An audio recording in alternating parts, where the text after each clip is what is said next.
with the King of Radio and Masanyu.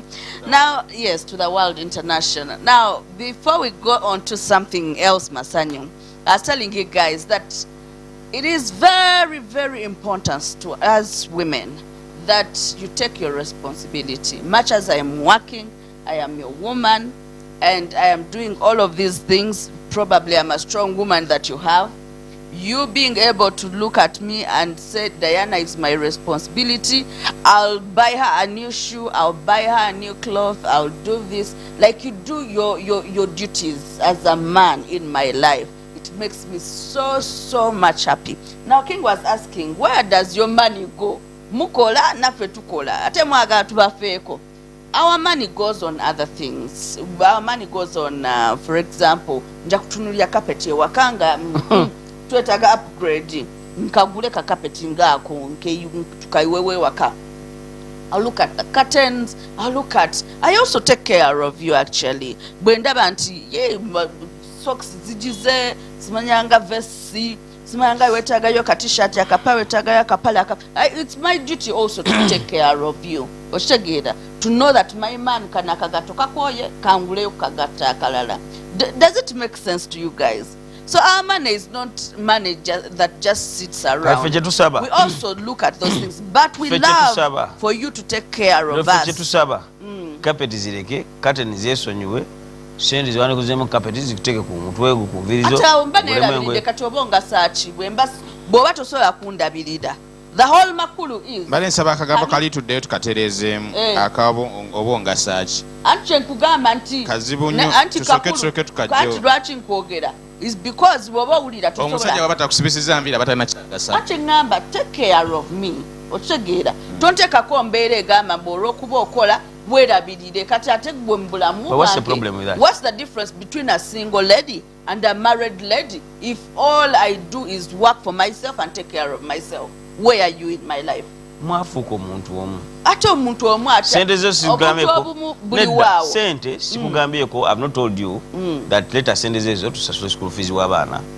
I've not asked you nkuganye ne carpet bireke gwina gwe curtain zireke kyogamba lwe kikuttemu fees era nsigale nga nsirise gwe bireke bindi for as long as neerabirira gwe weerabirire tukiraba nti ate wabaawo obuzibu awo. Ate butya. If you cannot take care what's of the problem with that? What's the problem with you taking care of me? Emotoka jovuga teekamu amafuta go.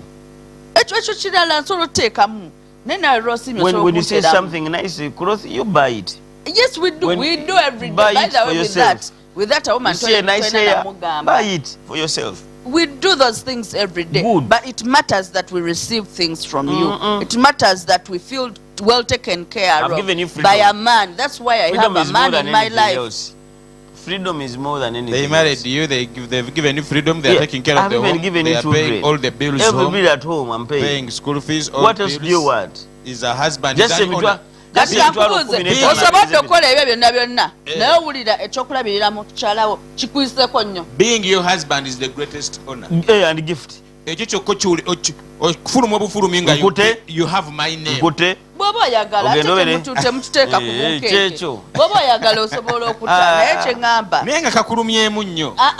Nze mbadde njagala ntegeereze abaana ab'obulenzi bakimanye nti bw'owasa omukazi aba afuuse buvunaanyizibwabwo. Oba olina omulabirira. Towuliranga akuyiseeko ennyo, towuliranga amukolera feva, towuliranga eyeekakabye ennyo nga bw'osobodde okuwaayo school fees ne mukyalawo akukakatako kuba gwe abaamuwasizza.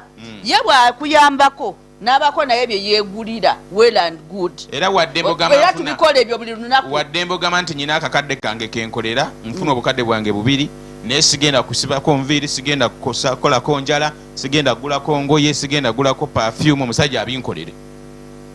Kisinziira naye era waddembe. Mazali twogera kukyala. Then nekiri nga mmaliriza ne kweri ensonga ya cohabiting.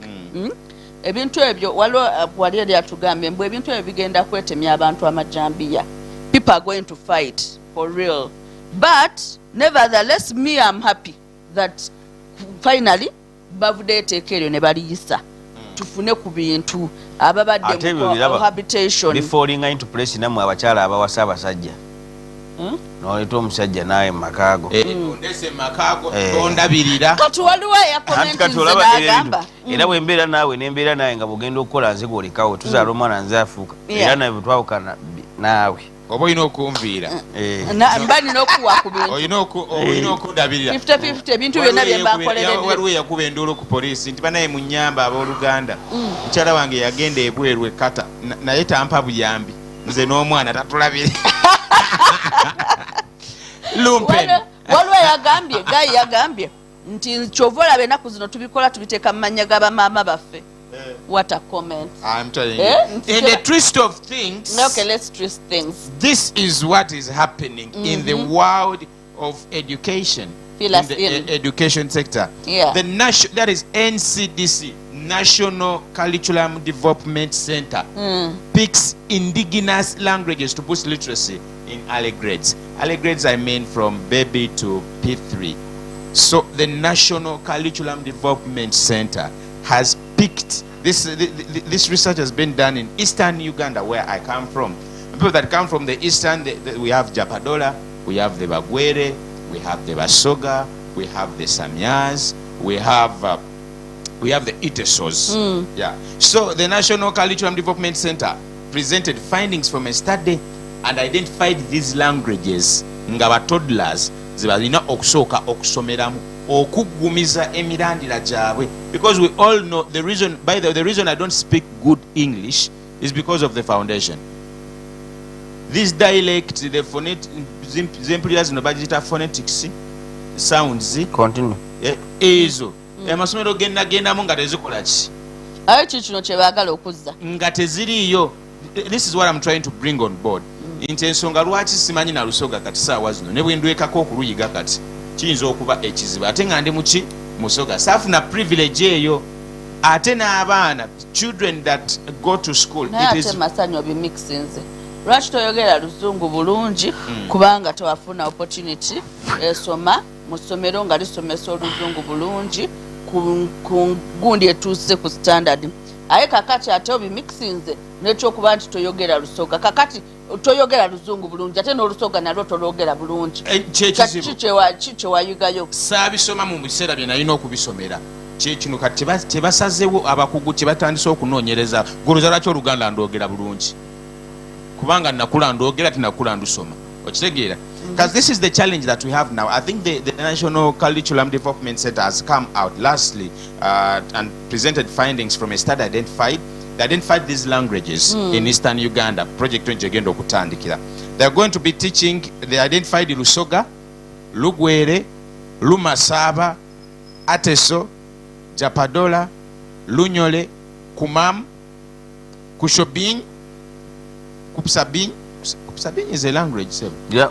Kupsabin.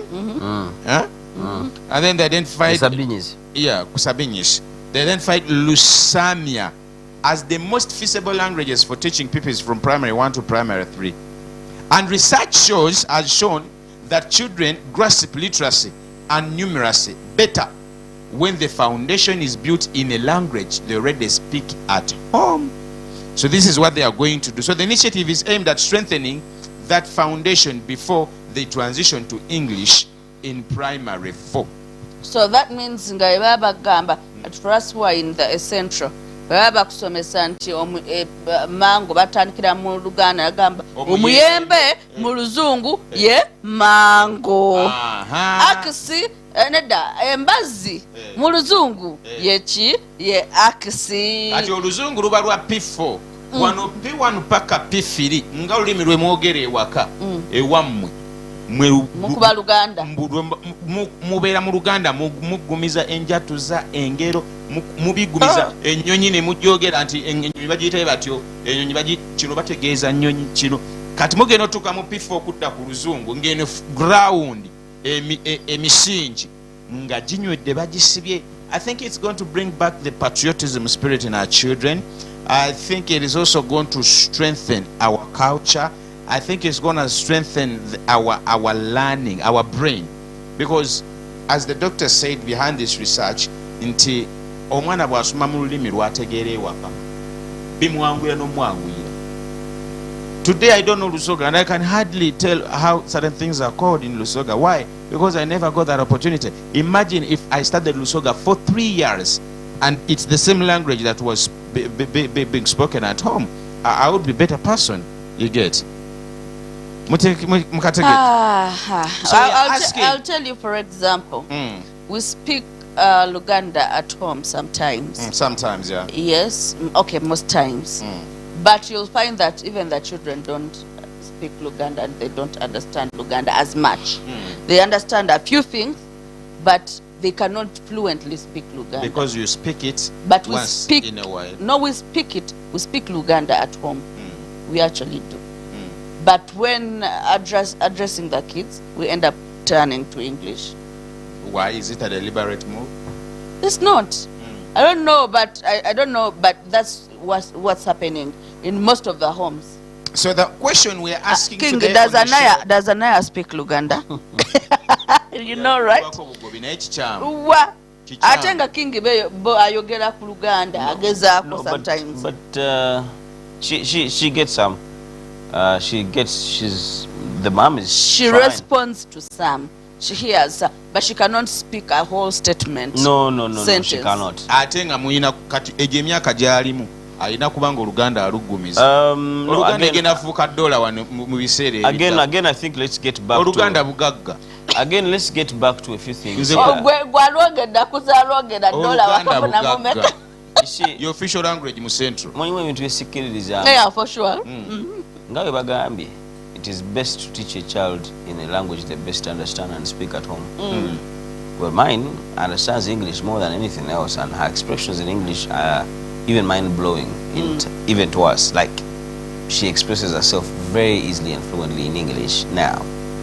But I think it's the same thing that Masanyu was saying, that nti Uganda bugaga sechimuno gamambo abana batwale masomero babeneba obya bakabi. I don't think abantu bonna Honorable Mati Akasaija byasoma nabo yabawa mirimu Ministry of Finance. Okitegede? Even now ali woli obiwe yakuteeka wao. Okitegede? So you're going to realize that's also no sense ko. It is not. It is not, sir. He's giving his mind. Masanyu, you've given yours. In this country right now, I can get anything I want, get out of any situation. You understand that? But none of the people that actually I'd call are my OBs and OGs. King, the quality of your OBs and OGs, it does not necessarily mean that where they are, bagenda kutwalayo. But association, ensonga lwaki abasajja batwala abaana mu masomero amalungi. Your network is your network. Yes. Network ayo Masanyu ozikambuze mpozi gwe. We cannot refute it 100%. No, I want to use myself. I want to use myself people as an example. People that example. went to Buddo, their circle of friends, their social capital, their social network. Those are the kubaana abasomera mu UPA no mu bonna basoma ab'obuuki. Muganda wange. Ebintu abamu balyaza balimo kuba. N'emikolo gyabwe. Njibeera mu blood. Ba OGs and OBs associations. Events zaabwe zibeera ku Serena Faba zemusinga. Zibeera luddawa? Serena wa kati yaffe sobola beera kati olaba ne events zaabwe okubeera obubeezi ku Serena kitegeeza tebaafuuka. Nedda Masanyu. Kati yange nsobola okutwala ku Serena. Era tutuukamu nga buli omu ali mu bibye. Tetusobola okwetwala ku Serena ba OBs. Anti kati laba kisinziira byakusala. No, but what I'm saying is that you cannot wake up and say nti because omwana nkamutwala eno then bajja kuyambi. Bonedda tekiriyo. The same thing you guys are trying to say here. Nti Luganda bichi. It's a cash crop language. What if I spend you want to tell me people who don't speak Luganda are not surviving in this country? They are surviving. Even people better. Who are not speaking Runyankore are not surviving. They are surviving. There are very many Runyankore who don't know how to speak Runyankore. There are very many Baganda who don't know how to speak Luganda. There are very many Basoga who don't know how to speak Lusoga. You understand that? And then guess what? Life is still moving. Again, I'm very okay with them training kids. Naye ati challenge eriwo baba training ira standards zeeyo okubeera comfortable then. Masanyu bajje Kampala omuto tagenda kusanga omwana omuto muganda wange Masanyu bw'otamu training ira kwejo myaka ku graspinga bintu ebisinga waggulu eno bituuka n'ebikalubamu. Era amasomero gonna ojje gwegendereze Masanyu agataalina mayembe ejjembe simanya kutiya simanya saaka kisaati kiddugala okigere kugera vanachula era abaana bw'obatunulira era olumira oluzungu lwabwe lwabitege and they are in spaces where they need the English. You understand that? No, they're in the space where they need an official communications language. Talk to me. And they need to be fluent in it. Talk to me. No, Masanyu, you're okay. Masanyu, you're okay. You're on this show. You're very fine, by the way. You're very, very, very, very fine. You're even on this show. Mwangamba simanyi luzungu We don't fear anything. We help jumpstart your day like this. The Wake Up Call.